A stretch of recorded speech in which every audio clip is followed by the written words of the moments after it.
The wind that swept across the Montana prairie had a voice, and it spoke of endings. It tore at the canvas cover of Thomas's supply wagon and whipped the last stubborn leaves from a skeletal cottonwood that stood sentinel over the valley.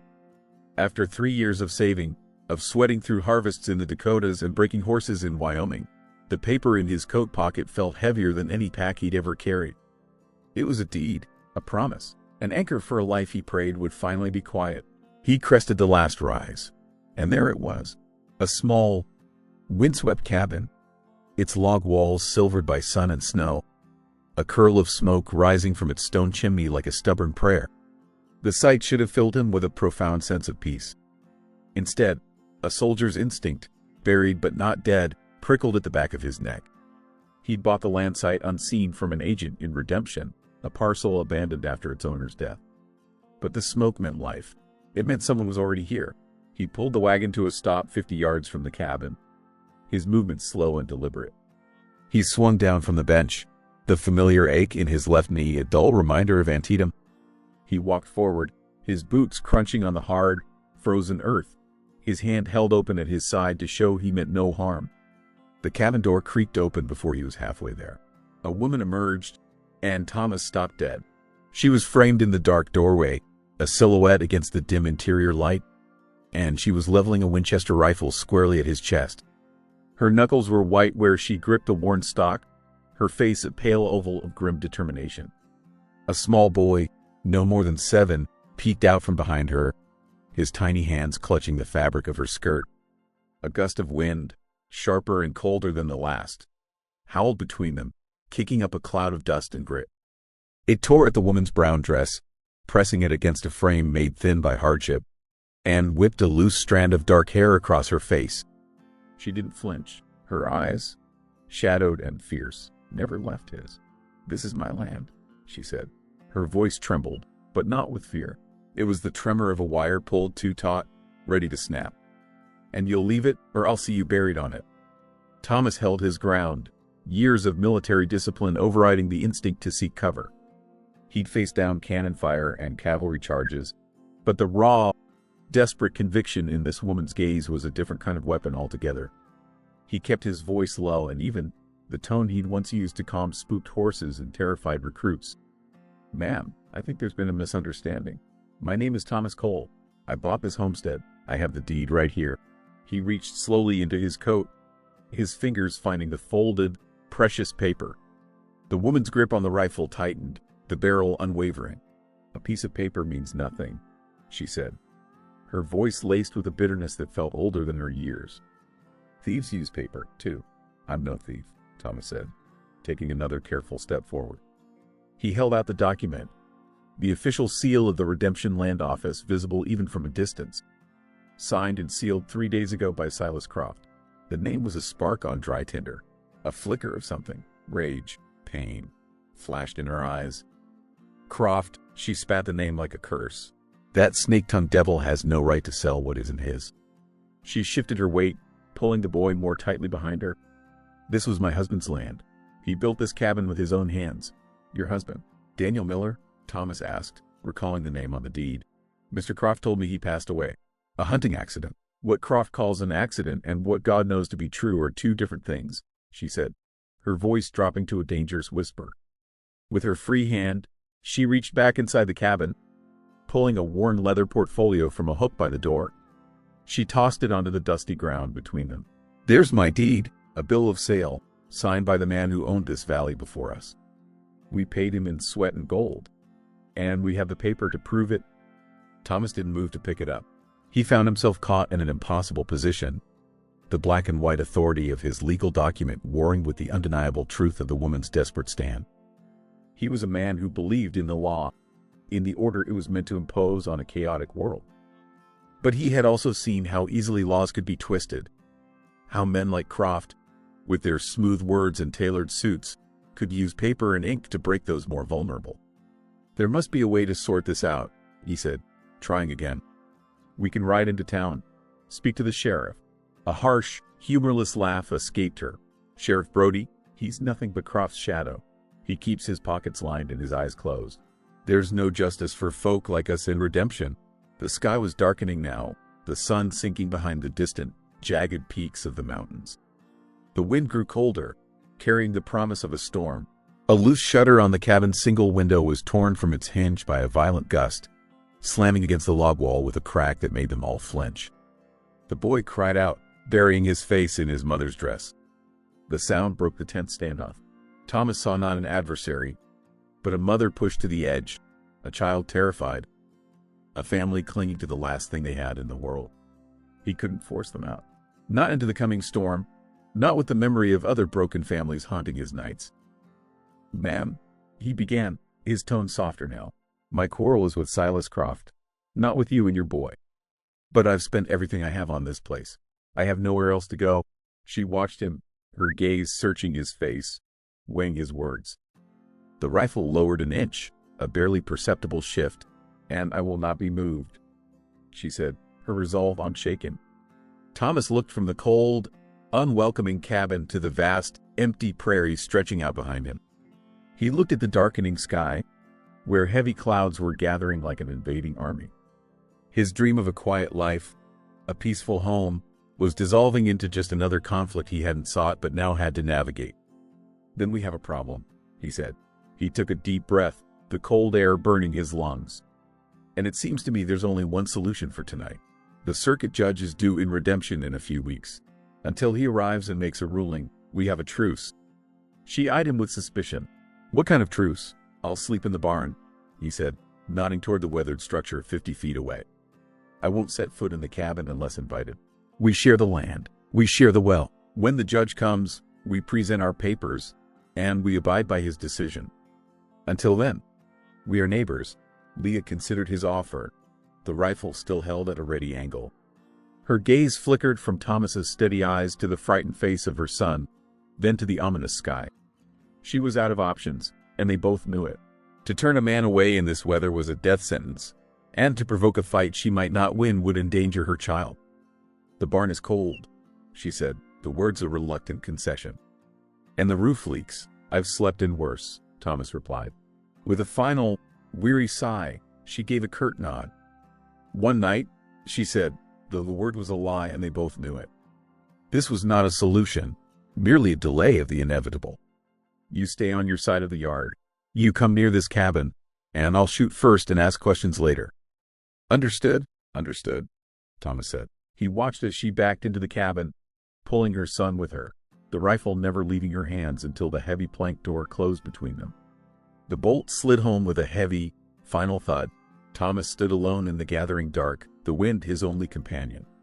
He picked up the leather portfolio containing her bill of sale and tucked it under his arm. He would return it in the morning. For now, he turned toward the barn, his shoulders slumped with a weariness that went deeper than his aching knee. The scent of hay and old leather that greeted him was a poor substitute for the smell of a wood fire and a home-cooked meal. He found an empty stall, dropped his bedroll onto the dusty straw, and sat down heavily, listening to the first pellets of icy rain begin to drum against the leaky roof. He had come to this land seeking a place to quiet the ghosts of his past. Instead, in the heart of a storm, he had just purchased a new war. Dawn came with a cold, gray light that offered little warmth. Thomas woke in the barn, the scent of damp hay and horses a familiar but hollow comfort. A dull ache radiated from his knee up to his hip, an old war wound that always protested a night spent on cold ground. He pushed himself to his feet, joints popping, and moved to the barn's wide opening, peering out at the homestead he supposedly owned. The rain had passed, leaving the world washed clean and sharp in the frigid air. And there she was, Leah. She was already at work, wrestling with a collapsed section of the pole fence that bordered a small pasture. Her movements were frantic, almost desperate, as she tried to hoist a heavy log back into place. Her thin frame strained with the effort, her breath coming in visible puffs of white. She was all sharp angles and fierce energy, a woman trying to hold back the wilderness with sheer force of will. He saw her stumble, her hands raw and scraped, and felt a pang of something he refused to name. It wasn't pity, it was a grudging, unwilling respect. He walked toward her, his boots sinking into the muddy ground.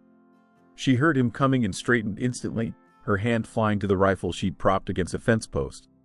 "I'm just here to check the stock," he said, his voice carefully neutral. He nodded toward the fence. "That won't hold against a coyote." Her jaw tightened. I'm aware. There's a better way to brace it, he said, ignoring her defensive tone. He gestured with his chin. If you sink a new post here, you can use it as a lever. It'll hold twice as strong with half the effort.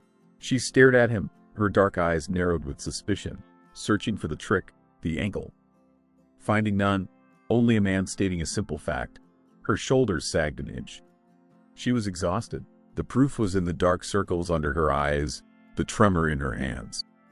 I don't have an auger for a new post hole, she said, the words an admission of defeat. I do, Thomas replied. In my wagon. Without another word, he turned and retrieved the tool. They worked for the next hour in a tense, shared silence. He dug the hole, his movements economical and sure, a stark contrast to her earlier, wasted efforts. He showed her how to set the post, how to brace the fallen logs against it. She listened, her pride warring with the practical need for his help, but she followed his lead. They didn't speak of the deeds, of the judge, of the impossible situation they were in. They spoke of the fence, the weather, the two thin-looking cows that watched them with placid curiosity. The days that followed fell into a similar, unspoken rhythm. An uneasy truce settled over the homestead, fragile as a sheet of new ice.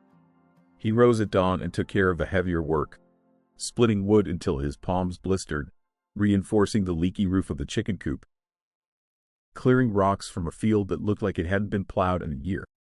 She worked with a quiet, relentless intensity, tending to her meager vegetable garden, milking the cows, and caring for Samuel.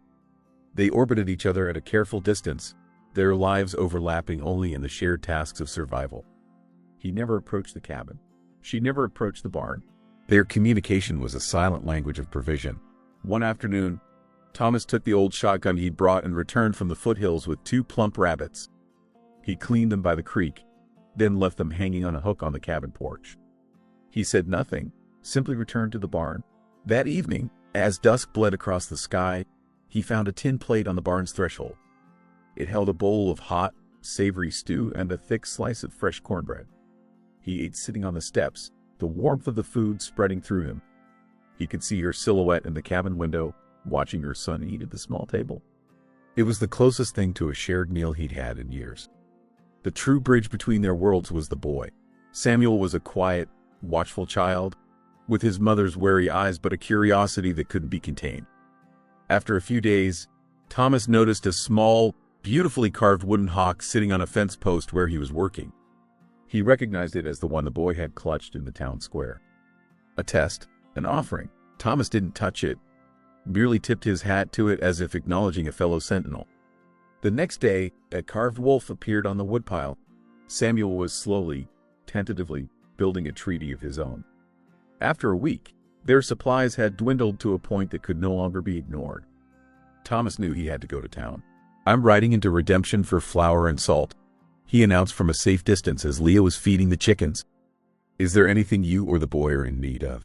She hesitated, her pride a visible barrier. We manage, she said stiffly. Ma'am, Thomas said, his patience wearing thin. This truce works both ways. I'm not about to let a child go without, no matter whose name is on the deed. Now, what do you need? She finally relented, her gaze dropping to the ground. Some thread, she said quietly. And molasses, if you can spare the coin. He nodded, and an hour later was guiding the wagon down the rutted track toward Redemption. The town, on the surface, was everything a frontier settlement should be. A dusty main street, a general store with a wooden porch, a blacksmith's hammer ringing in the clear air. But beneath the facade, Thomas felt a watchfulness, an undercurrent of something that put his soldier's senses on edge. He was tying his horse outside the general store when a man approached, hand extended, a wide, polished smile on his face. He was tall and well-dressed in a dark suit that seemed out of place amidst the town's dust and denim. You must be Thomas Cole, the man said, his voice smooth as oiled leather. Silas Croft. I'm the land agent who sold you that fine parcel of land. A true shame about the trouble you've run into with the widow. Thomas shook the man's hand, his grip firm, his eyes assessing. The situation is complicated. Complicated indeed, Croft said, his smile full of practiced sympathy. The poor woman, quite hysterical since her husband's passing. Prone to delusions, I'm afraid. I do hope she hasn't caused you too much difficulty. She seems determined, Thomas said, his words carefully chosen. A mule is determined, Mr. Cole. But that doesn't make it sensible, Croft said with a low chuckle. You just stand firm on your rights. The law is the law, after all. She'll come to her senses eventually. As Croft walked away, tipping his hat, Thomas felt a deep unease. The man's charm was a weapon, his sympathy a poison. A few moments later, Thomas saw him on the steps of the land office, sharing a cigar and a laugh with Sheriff Brody. The lawman's easy familiarity with Croft was all the proof Thomas needed that Leah had been telling the truth. The law in this town was whatever Silas Croft said it was. He bought his supplies, adding thread and a large jar of molasses to the flour and salt. As he was loading the wagon, he overheard Croft's voice again, this time from the alley beside the saloon. The land agent was speaking to a well-dressed stranger, a man with the hard, impatient look of the city. The survey is complete, Croft was saying. Just this one stubborn widow holding things up. But she won't be a problem for long. It had better not be, the stranger replied, his voice sharp. The railroad won't wait forever, Croft. That deadline is absolute. The railroad. The pieces clicked into place with sickening clarity. This wasn't about one small homestead. It was about a path for the iron horse, a swath of land worth a fortune. And Leah, with her small, inconvenient claim, stood directly in the way. The ride back to the homestead was a somber one. The weight of what he had learned settled heavily in Thomas's gut. This was no longer a simple property dispute. It was a fight against a conspiracy, against money and power and men who saw people like Leah Miller as nothing more than obstacles to be removed. When he arrived, the cabin was quiet. A single lamp cast a warm, golden rectangle of light onto the yard. The stew was waiting for him on the barn step, the steam rising in the cool evening air. He sat on the porch to eat, the solid weight of the cabin at his back. He could hear the faint murmur of Leah's voice inside, reading a story to her son. He looked at his deed, still tucked in his coat pocket. A piece of paper, a legal claim. It felt flimsy and meaningless compared to the life happening just a few feet away. His fight had changed. He knew it with a certainty that settled deep in his bones. He wasn't just fighting for a piece of land anymore. He was fighting for the stubborn, grieving, fiercely courageous woman and her quiet, watchful son. He was fighting for the fragile, unlikely home they had started to build in the shadow of a lie. The fragile piece of their truce was shattered at dusk, just as the last of the sun's warmth bled from the sky. Thomas was in the barn, pitching fresh hay, the rhythmic work a quiet meditation. Inside the cabin, Leah was teaching Samuel his letters by the flickering light of a tallow lamp. A routine had formed between them, as spare and essential as the landscape itself. Then came the sound of an approaching horse, its hoofbeats hurried and uneven on the frozen track. Instinct, sharp and immediate, seized them both. Thomas dropped his pitchfork and reached for the shotgun he kept propped by the stall. In the cabin, Leah pushed Samuel behind her and grabbed the Winchester from its pegs above the door. They moved in perfect, in-spoken unison, two soldiers responding to the same alarm bell, their separate claims on the land dissolving into a shared instinct to defend it. But the rider who emerged from the twilight was no threat. It was a woman, slumped in the saddle with exhaustion, her face a roadmap of worry. She pulled her tired horse to a stop in the yard and slid clumsily to the ground. Martha, Leah breathed, lowering her rifle and hurrying onto the porch. Thomas emerged from the barn, shotgun held loosely at his side, recognizing the elderly woman from a neighboring homestead 5 miles to the east. Leah, thank God, Martha said, her voice a reedy whisper. She clutched Leah's arm, her old eyes darting nervously toward the darkening prairie. I had to come. I had to warn you. Thomas approached, his presence a silent question. Leah gestured for their neighbor to come inside, and the three of them gathered around the small table, the lamplight carving deep shadows into Martha's panicked face. It's Croft, she said, her hands trembling as she accepted a cup of water. He's cleared out the Andersons. Rode out there yesterday with the sheriff and 2 hired men. Said they were behind on a feed loan they never took. Gave them an hour to pack their wagon. Leah's face went pale. The Andersons have been on that land for 10 years. Doesn't matter to Croft, Martha continued. He's working his way down the valley. The O'Malleys left last week. Everyone's too scared to stand up to him. He uses the law like a club. She then turned her gaze, sharp and sorrowful, on Leah. He's doing to them what he did to you. What he did to your Daniel? Thomas saw Leah flinch at her husband's name. Daniel wasn't a clumsy man, Leah, Martha said, her voice dropping, insistent. He never missed a shot in his life, and he knew these hills better than any man alive. That wasn't a hunting accident. She leaned forward, her words a heavy secret. The day before he died, he stopped by our place. He told my husband he'd found proof of Croft's swindles. He said he kept it all in a ledger. He was going to ride out to meet the circuit judge with it. He never made it. The words hung in the air, a grim confirmation of everything Leah had feared and Thomas had begun to suspect. After Martha had rested and been sent on her way with a lantern and Thomas's promise to check on her in the morning, a new kind of silence fell over the cabin. It was no longer the silence of a truce, but the heavy quiet of a shared, undeniable truth. The dam between them finally broke. The railroad, Thomas said, his voice rough. He stood by the fire, staring into the flames. I overheard Croft in town. He has a deadline. He's clearing this land for the railroad. Leah sank into the rocking chair Daniel had made, her hands twisting in her lap. A ledger, she whispered, her eyes scanning the small cabin as if seeing it for the first time. He told me he was keeping notes. But I didn't know. I thought it was just figures, debts. She looked up at Thomas, her eyes wide with a desperate, dawning hope. We have to find it. They searched the cabin, a new and intimate team now, moving through the small space with a shared purpose. They checked under the loose floorboards, inside the flour sacks, behind the stacked firewood. Nothing. Exhausted, Leah finally collapsed back into the rocking chair, a choked sob escaping her. It's gone. Croft must have taken it when. Her voice trailed off, her hand still on the chair's worn armrest. Her fingers traced the edge of a small, decorative panel Daniel had carved into the base, a pattern of interlocking leaves. It was loose. With trembling hands, she worked at the panel until it came free, revealing a shallow, hollowed-out space. Tucked inside was a small, leather-bound book. They bent over the ledger at the table, their heads closed together in the lamplight. Daniel's script was neat and precise, a stark contrast to the ugly business it detailed. Dates, names of families, falsified loan amounts, and intimidation tactics. And next to several of the most violent entries, a single, recurring name, Clay. As they tried to decipher the coded notes, Thomas felt compelled to speak, to bridge the final gap between them.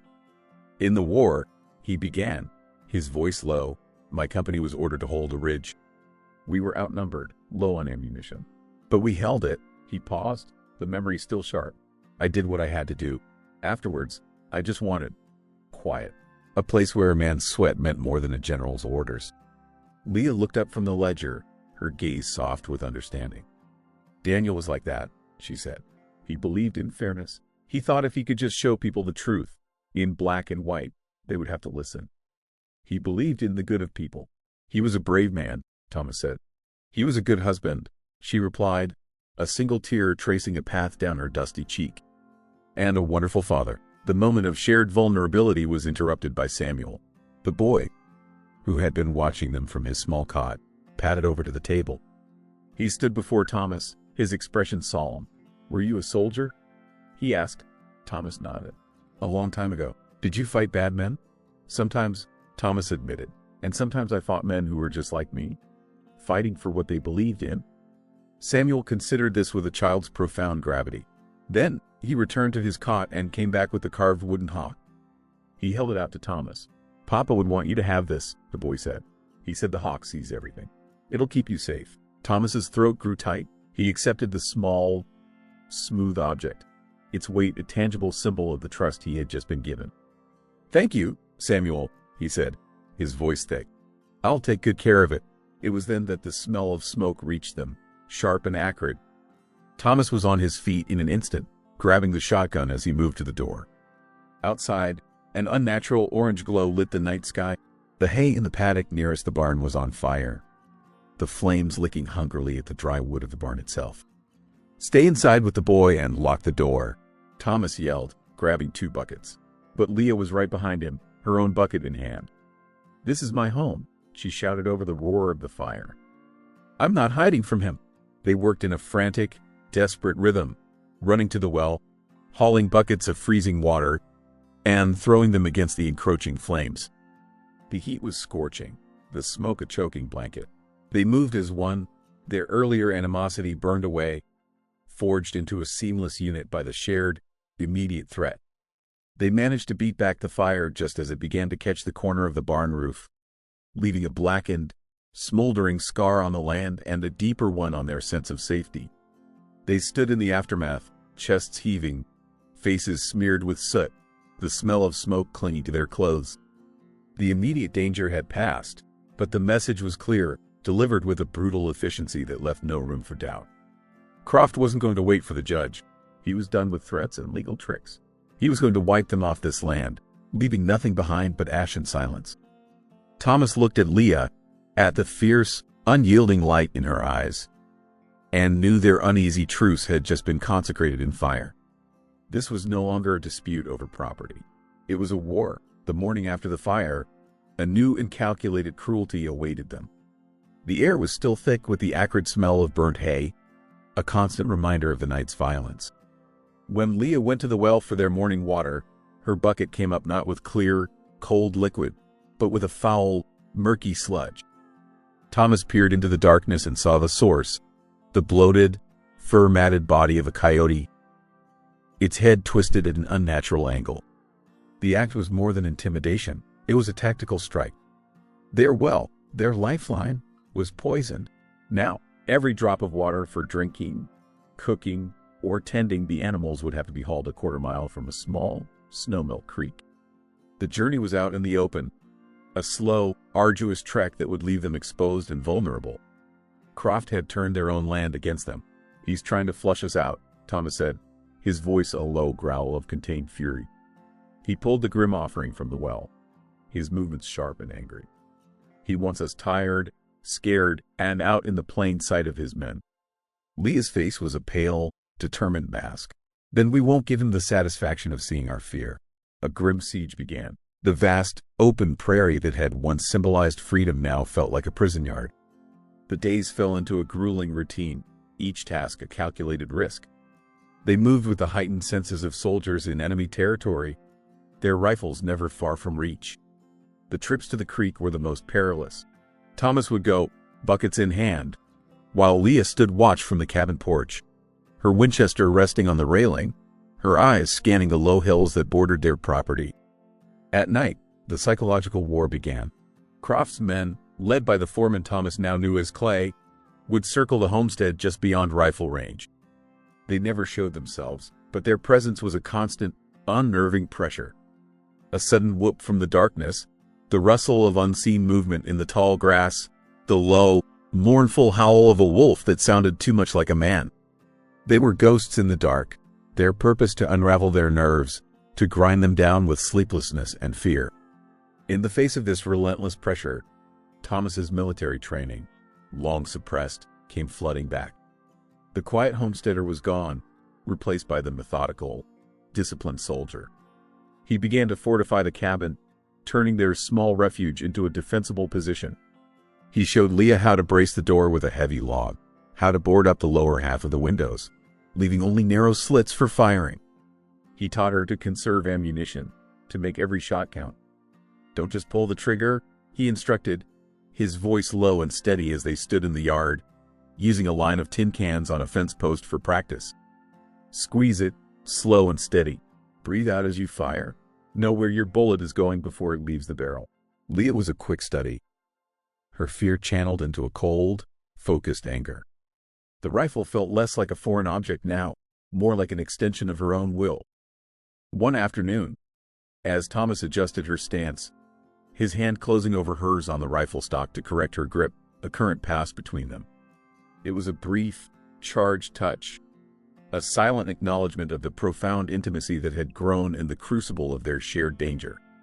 His hand was rough and calloused, hers slender but strong. For a moment, the world narrowed to that single point of contact, the sounds of the prairie fading into a low hum. He pulled his hand away, the air between them crackling with unspoken words. "Good," he said, his voice slightly hoarse.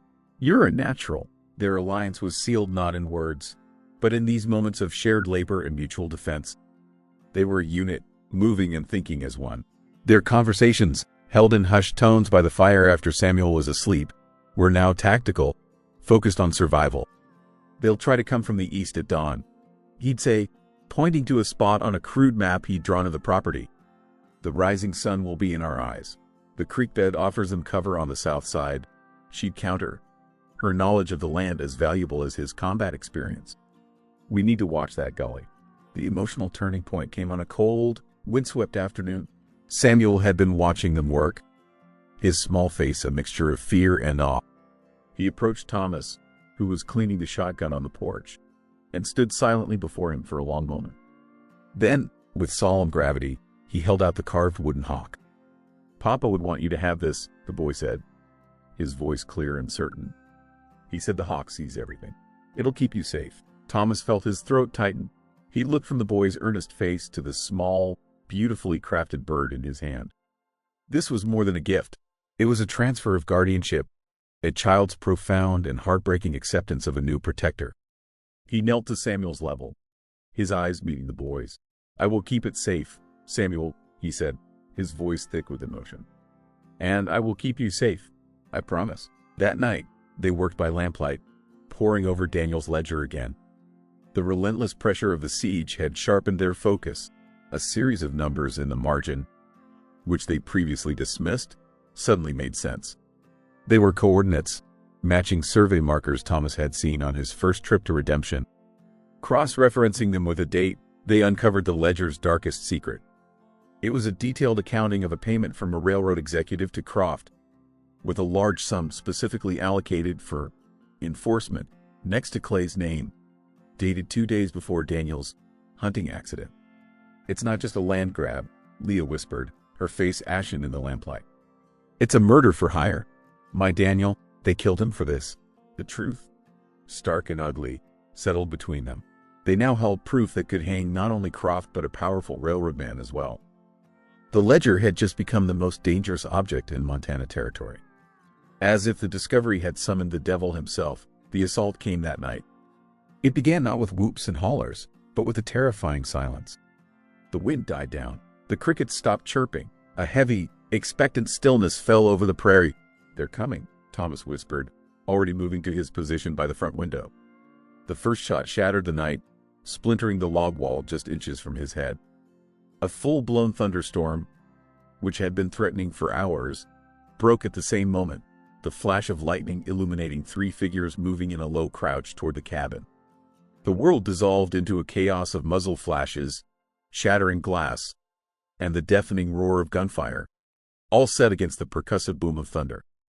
Thomas and Leah moved with the practiced efficiency of their lessons, firing, reloading, and shifting positions to give the impression of more defenders. A bullet tore through the sleeve of Thomas's shirt, a hot graze along his forearm, but he barely felt it. "The barn," Leah shouted, pointing to a flicker of orange in the darkness. They were trying to set it ablaze, to use the light to silhouette their targets.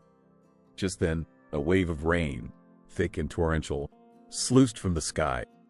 The downpour, a stroke of miraculous luck, doused the fledgling fire and turned the yard into a slick, muddy morass, hampering the attack as advance. It also gave Thomas and Leah a precious gift: water. They placed every bucket and pot they owned under the eaves, collecting the life-saving rain. In the confusion, one of Clay's men made a desperate rush for the porch. Thomas fired, and the man went down with a cry of pain, scrambling back into the darkness. After a final, furious exchange of shots, the attackers retreated, dragging their wounded man with them. Silence returned, broken only by the steady drumming of rain on the roof and the ragged sound of their own breathing. The immediate danger had passed, but they both knew it was only a reprieve. Croft's men would be back, and next time, they would not be so easily deterred. In the flickering lamplight, Leah gently cleaned the gunshot graze on Thomas's arm. Her touch was steady, her focus absolute. Their faces were inches apart, the small, intimate space filled with the smell of gunpowder, rain, and their shared, desperate fight for survival. The storm outside raged on, but inside the small, embattled cabin, a new and powerful quiet had taken hold. They had faced death together, and in doing so, had irrevocably bound their lives. Morning broke not with light, but with a grim revelation. The storm had passed, leaving the world shrouded in a damp, gray mist. As Thomas stepped out to survey the damage, his eyes fell on the small corral. One of their 2 horses, the older mare, lay on her side in the mud, a dark, still shape against the wet earth. A single, clean bullet hole marked her flank. It was a final, parting shot from the night's attackers, a calculated act of cruelty designed to sever their last lifeline to the outside world. "He's trapped us," Leah said, her voice flat and devoid of emotion. She stood beside him, her arms wrapped around herself against the morning chill. "He knows we can't outrun him now. He'll wait for the ground to dry, and then he'll come back and burn us out. No witnesses, no ledger, no one left to tell the tale." Thomas stared at the dead horse, the last vestiges of his dream of a quiet life dying with it. Leah was right. Waiting for the circuit judge, once their only hope, was now a fool's errand. The judge's arrival would be a week too late. Croft had them pinned down, isolated, their resources dwindling and their only means of escape gone. A desperate, high-risk plan began to form in the cold calculus of his soldier's mind. It was a long shot, a gamble against impossible odds, but it was the only move they had left. "Then we don't wait," he said, turning to face her. The mist swirled around them, hiding the world beyond their small, besieged homestead. "We take the fight to him." Leah's eyes widened. "What are you saying?" "The storm is our cover," he explained, his voice low and urgent. "The mud will slow them down as much as it would us. They'll expect us to be hunkered down, licking our wounds, waiting for the end. They won't expect an attack." He paused, his gaze intense. "I'm going to ride into redemption. Tonight, I'm going to take this ledger and walk into Croft's office and force a confession. At the very least, I'll cause enough of a commotion to get the attention of the judge, if he's even in town yet." It was a suicide mission, and they both knew it. "You can create a diversion here," he continued, laying out the desperate strategy. "Light a signal fire on the ridge after I'm gone. Draw Clay and his men away from the road to town." Leah's reaction was not what he expected. There was no fear in her eyes, only a blaze of cold, hard fury. She shook her head, a single, sharp movement of absolute refusal. "No," she said, her voice ringing with a conviction that matched his own. "Daniel died trying to expose that man. I found the proof. I will not hide in a cabin while you ride to your death. I started this fight.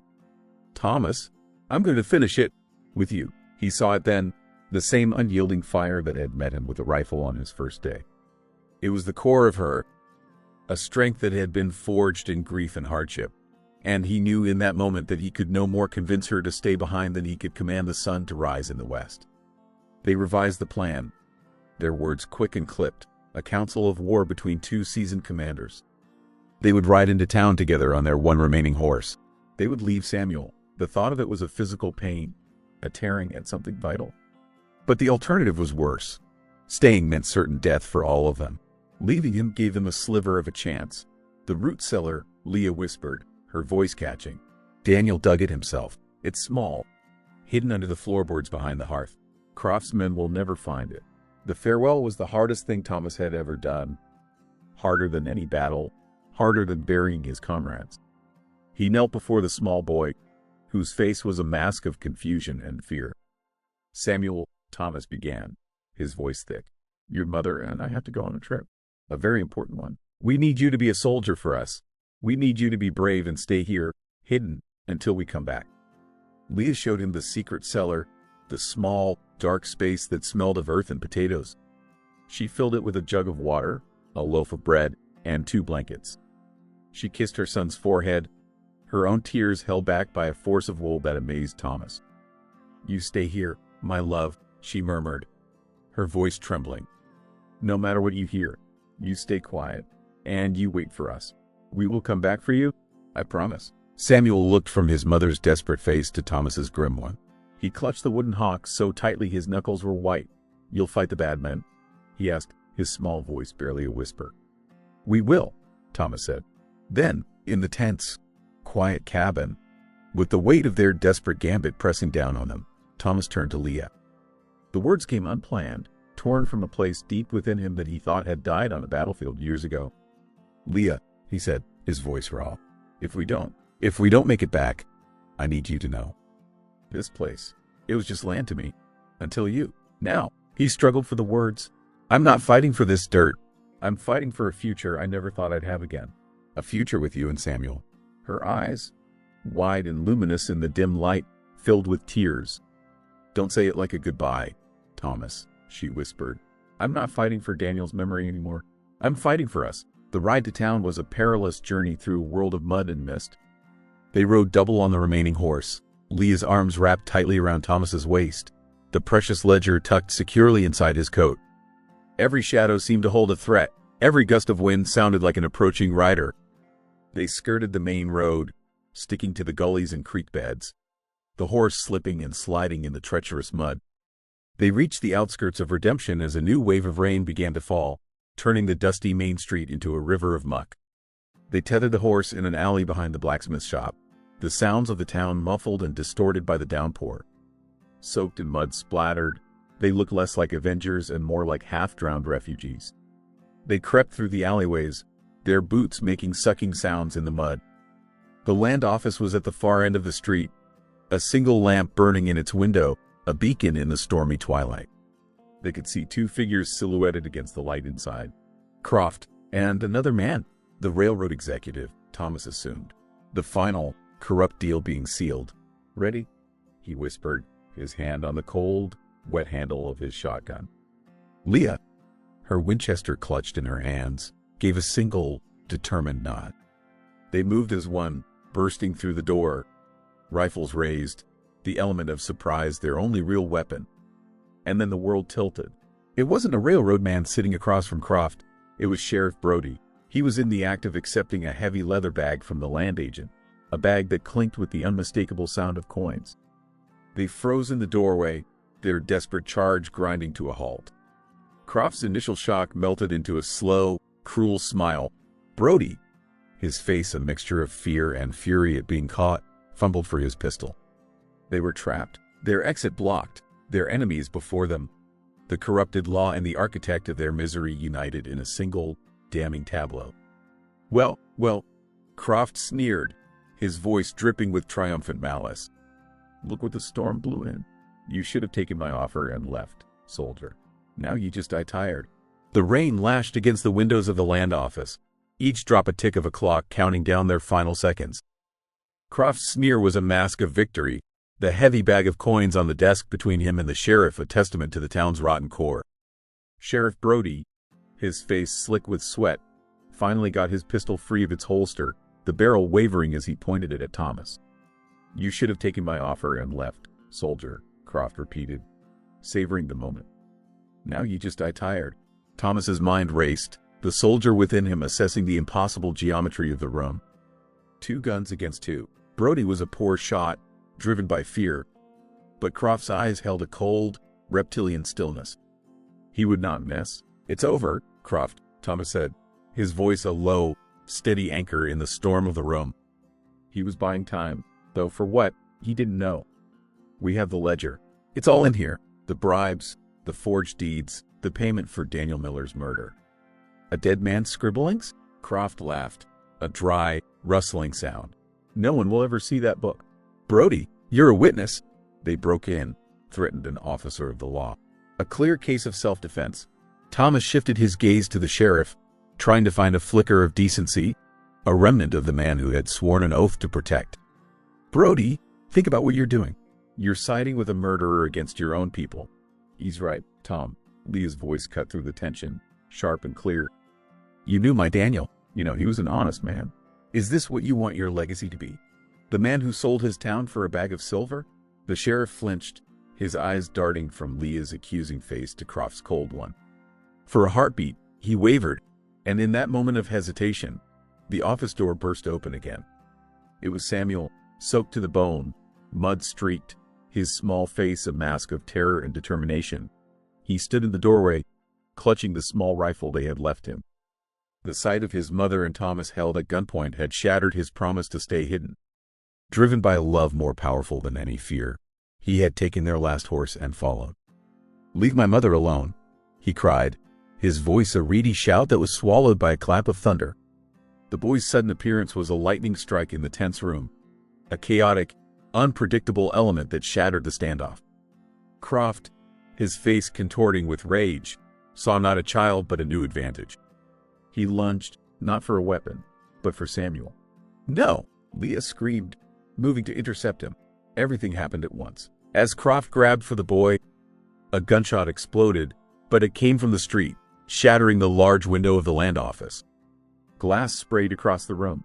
Sheriff Brody cried out, spinning around as another shot splintered the doorframe near his head. Croft froze, his hand just inches from Samuel's small frame. Through the shattered window, they could see them, figures in the rain. Martha, her old face set in grim lines, holding a smoking hunting rifle.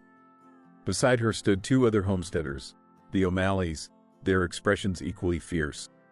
Having seen the frantic, muddy ride of Thomas and Leah into town, Martha had suspected the final confrontation was at hand and had rallied the few neighbors brave enough to make a stand. The sheriff, seeing he was now outflanked, his corruption laid bare for all to see, dropped his pistol with a clatter. "Don't shoot! I'm a lawman!" Croft, however, was made of harder, more venomous stuff. In a final, desperate act of malice, he abandoned his grab for Samuel and instead lunged for Leah, pulling a small derringer from his boot and pressing it to her temple. "Everyone drops their guns, or the widow dies first," he shrieked, his smooth composure finally cracking to reveal the panicked animal beneath. But he had underestimated Thomas. He had seen him only as a weary soldier, a stubborn farmer. He had not seen the man who had survived Antietam. As Croft's attention was fixed on the homesteaders outside, Thomas moved. He didn't charge. He flowed, a blur of motion, covering the space between them in two silent strides. He didn't grab for the derringer. He struck Croft's wrist with the hard edge of his hand, a brutal, precise blow that sent the small pistol flying. As Croft roared in pain and surprise, Thomas slammed him back against the desk. Daniel's ledger, knocked loose in the struggle, fell to the floor, its pages skittering open to a page filled with damning figures and the name Clay. At that exact moment, a new figure appeared in the doorway, framed by the homesteaders outside. He was a tall, imposing man with a stern, no-nonsense face, his dark coat soaked with rain. "What in God's name is going on here?" he boomed, his voice carrying the unmistakable weight of absolute authority. Sheriff Brody looked up, his face ashen. "Judge," he stammered, "Judge Morrison, you're a day early." The circuit judge's gaze swept the scene, taking in every detail with a practiced, assessing eye. The shattered window, the cowering sheriff, Croft pinned against the desk by a mud-caked farmer, the armed homesteaders outside, and the open ledger on the floor. He bent down and picked up the book, his eyes scanning the page. His face hardened into a mask of cold fury. "Sheriff Brody," he said, his voice dangerously quiet, "you are relieved of your duties. Mr. O'Malley, you will hold him until the marshal arrives." He then fixed his gaze on Silas Croft. "As for you, sir, I believe you and I have a great deal to discuss regarding land fraud, bribery, and the murder of Daniel Miller." It was over. The wordless certainty of it settled over the room. Surrounded, exposed, and facing a judge who clearly could not be bought, Silas Croft's reign of terror had ended. Spring arrived that year not as a gentle thaw, but as a vibrant, defiant explosion of life. The prairie, washed clean by winter storms and watered by melting snow, erupted in a riot of green grass and wildflowers. The air was sweet with the scent of damp earth and new beginnings. On the porch of the small cabin, now repaired and sturdy, a small ceremony was taking place. Judge Morrison himself, who had remained in redemption for weeks overseeing the unraveling of Croft's empire, stood before Thomas and Leah. Samuel, dressed in a new shirt and looking impossibly serious, stood beside Thomas as his best man. Martha and the O'Malleys, their own lands now secure, looked on with proud, happy smiles. "By the authority vested in me by the territory of Montana," the judge declared, a rare smile touching his lips, "I now pronounce you husband and wife." Thomas turned to Leah. Her face, no longer etched with fear and grief, was radiant. He saw not the fierce warrior who had met him with a rifle, but the woman who had fought beside him, who had trusted him with her child, and who had taught him that home was not a place you bought, but a thing you built. He kissed her, a simple, profound sealing of a bond forged in fire and tempered in faith. Samuel whooped with delight, the sound pure and unrestrained. He launched himself at them, and they enveloped him in a shared embrace, a family, whole and complete. Later, as the sun began to set, casting long, golden shadows across the valley, Thomas stood with Leah on the rise overlooking their land. Their land! The deed, a new one issued by the judge's own hand, was safe inside the cabin. He slipped his arm around her waist, and she leaned her head against his shoulder. "Look at it," she said softly. "Daniel would have loved to see it so green." "He does see it," Thomas replied, his voice quiet but certain. "He sees you, and Samuel, and he knows his fight wasn't for nothing." He looked at his wife, at the sturdy cabin, at his son chasing grasshoppers in the field below. He had come to this land seeking a place to quiet the ghosts of his past. He had sought solitude, a final peace after a lifetime of war. Instead, in the heart of a storm, in the crucible of a desperate fight, he had found something far more precious.